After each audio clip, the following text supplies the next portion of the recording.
So the out and I just take a Supermodel at former original Victoria's Secret Angel Tyra Banks may pasabog na reaksyon tungkol kay Chelsea Manalo. Nangangahulugan ba ito na mananalo si Chelsea Manalo sa Miss Universe 2024? Dahil pati si Tyra Banks ay hindi napigilan ng kanyang sarili na mapareact sa ganda nito.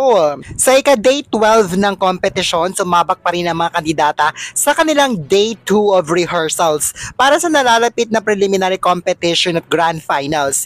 Mahigpit rin ang laban sa botohan. Sa botohan para sa Voice for Change ay nangunguna si Eritrea na sinundan naman ni Thailand, samantalang bumagsak na sa number 14 si Philippines.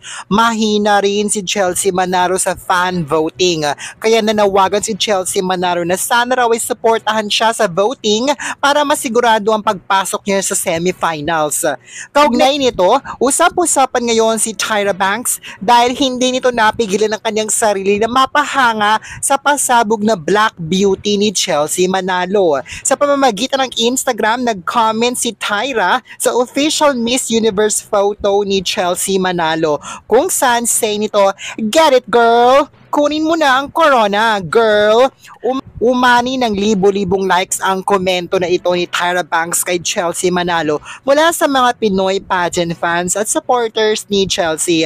Nakakuha ito ng mahigit 4,700 likes mula sa mga fans at supporters ni Chelsea Manalo at iba pang mga Pinoy pageant fans. Ikinatuwa ng mga taga-suporta ni Chelsea Manalo ang komento na ito ni Tyra Banks kay Chelsea na pa OMG, the icon ang mga netizens dahil tila approved daw kay Tyra Banks ang pasabog na Black Beauty ni Chelsea Manalo. Ayan, pati nga ang supermodel at isa sa original Victoria's Secret Angels na si Tyra Banks ay napahanga sa pasabog na Black Beauty ni Chelsea Manalo. Ngunit ang problema ay kulelat si Chelsea Manalo sa botohan sa Miss Universe app at sa Voice for Change. Kaya sana raw ay supportahan naman daw siya sa botohan. Ayan, anong say mo sa reaksyon ni Tyra Banks sa official Miss Universe photo ni Chelsea Manalo? At nakaboto ka na ba sa Miss Universe app? Kung hindi pa, ano pang hinihintay mo? Pumoto ka na!